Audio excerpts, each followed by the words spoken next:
So now we'll discuss the Fresnel's diffraction. Okay. So we have already discussed the Fraunhofer diffraction. Okay.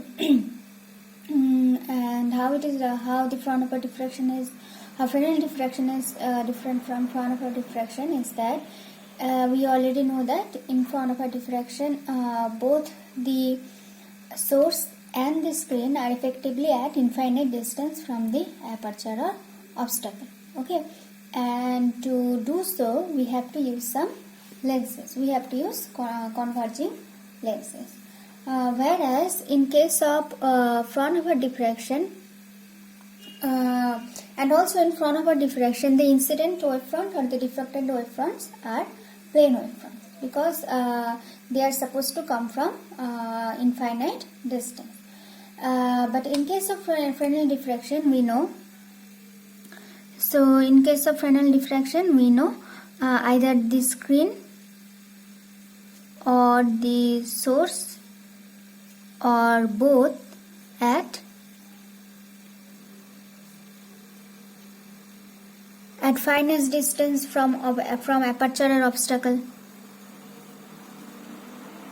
From aperture or obstacle. Okay, and we also know no lenses are used, and the incident wavefront, incident and diffracted wavefronts are either spherical or cylindrical, depending on the type of source we are using. Okay. So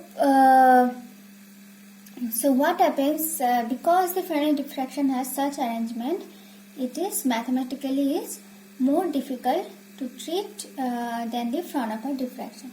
Because the Fraunhofer diffraction, the diffracted wavefront we deal with is the plane wavefront. Okay, but in this case, it will be either spherical or cylindrical. So it is more difficult. Okay, so to make this to make the explanation of Fresnel diffraction or how this Fresnel diffraction is occurring, how this type of diffraction is occurring, Augustin Fresnel combined the Huygens theory of secondary wavelengths with the principle of interference. Okay, and then he could satisfactorily explain the phenomena of Fresnel diffraction. That is this type of diffraction where the screen or source or both are finite distance from the aperture or obstacle. And he also he could describe the why there is the bending of light, why the bending of light happens around the obstacle or the aperture when the light rays passes around the obstacle, around the edges of the obstacle or aperture, and when the dimension of the obstacle or aperture is comparable with the dimension of the wavelength of the light. Okay, because you see the phenomenon of diffraction is in contradiction with the rectilinear propagation of light. According to rectilinear propagation of light, light is supposed to travel in a straight line, but in diffraction you observe that the light does not travel in a straight line under some particular circumstances. Okay, so and then they bend into the geometrical shadow. Okay, so but when the way Fresnel described this rectilinear the way Fresnel described this type of diffraction, it was in accordance with the rectilinear propagation of light, and it removed the contradiction between them. Okay, so to explain this type of diffraction, okay, so Fresnel he used the principle which is known as Huygens-Fresnel principle. Okay, which is Huygens-Fresnel principle, which is basically the Huygens principle of wave theory, which is that each point on the wavefront is a source of secondary disturbance. Okay, So there is a wave front, okay, and each point acts like a point source of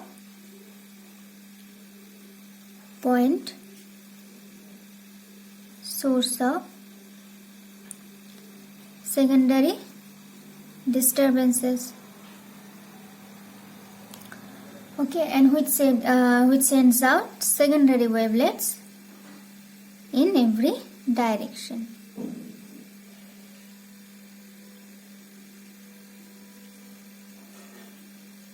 And these secondary wavelets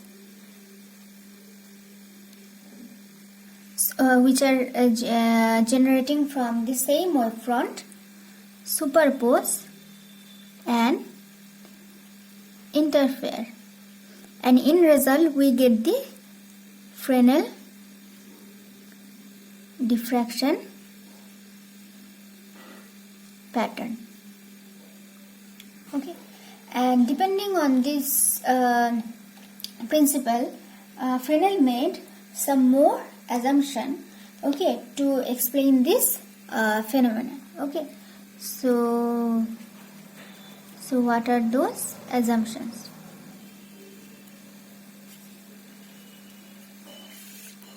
So what are those assumptions? The first assumption is that a wavefront can be divided into a large number of small elements or zones which are known as Fresnel zones, okay, and each small area, okay, from each small area there will be each small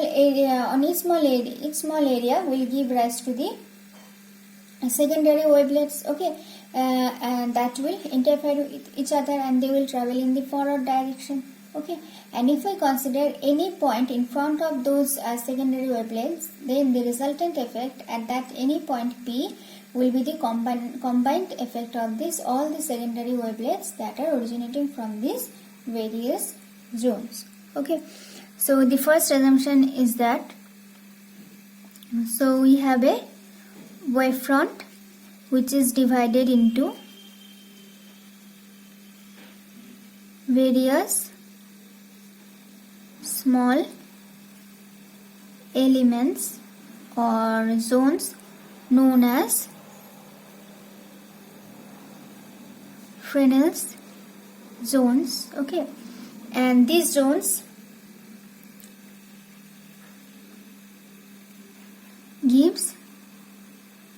give rise to secondary wavelets, which we know already according to the Huygens principle they will interact, okay, and resultant effect at any point in front of the wavefront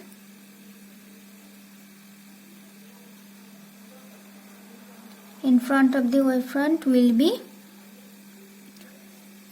the combined effect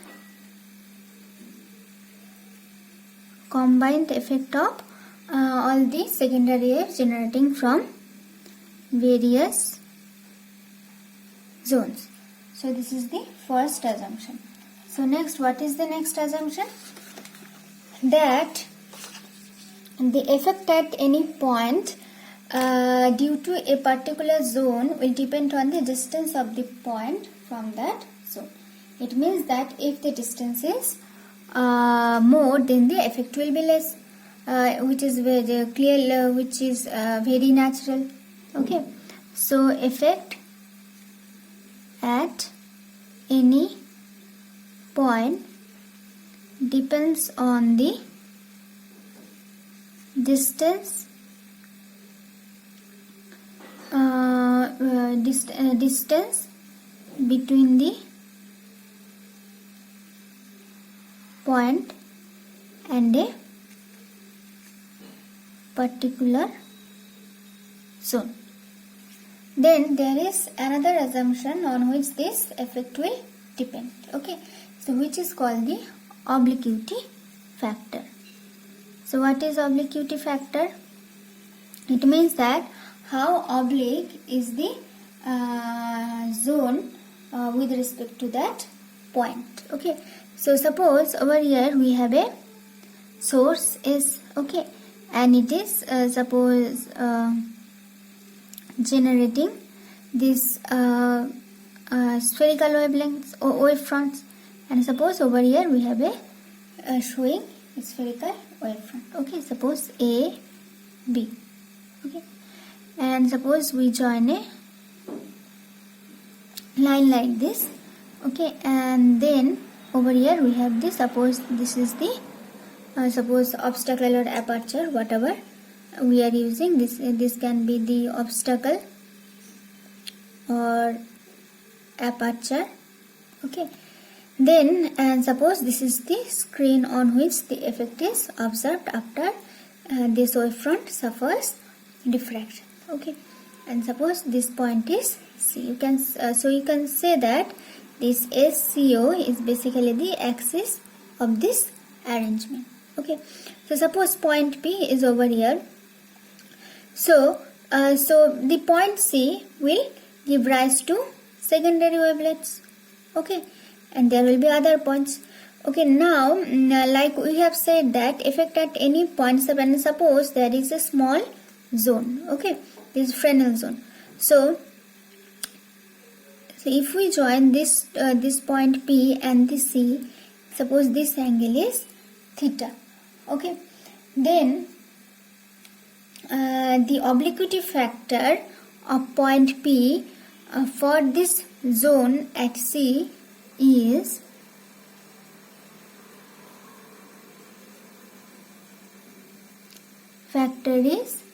proportional to 1 plus cos theta. Okay, so as point P moves away from the center, theta increases, so obliquity factor decreases. Okay, so and if you consider a point just at point O, like point O just in front of C, then theta is 0. Okay, then this obliquity factor is maximum. That is the light rays, okay, which are reaching the screen from the zone at C, then the effect at O will be maximum, and as we move away from this axis, from the point which is just right in front of this zone, then the obliquity factor decreases, and the effect of the zone on those points also decreases. Now if you consider a point, okay, and you see when theta equals to 90 degree, then cos theta equals to 0. Okay, and the obliquity factor will be equals to 1, will be proportional to 1. And if you consider in a direction CS,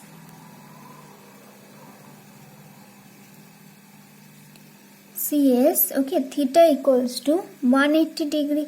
Okay, then cos 180 degrees minus 1. Then in that case, this 1 plus cos theta will be, this obliquity factor will be 0. It means that there is no existence of waves which are traveling in the backward direction. All the waves which are generating from the zone C or the point C, all of them will travel only in the forward direction. None of them will travel in the backward direction. So depending on this assumption, next what we will do, we will construct Fresnel's half period zones, which will help us to explain how the Fresnel's diffraction patterns are observed, and it will also help us to explain the to remove the discrepancies related to rectilinear propagation of light.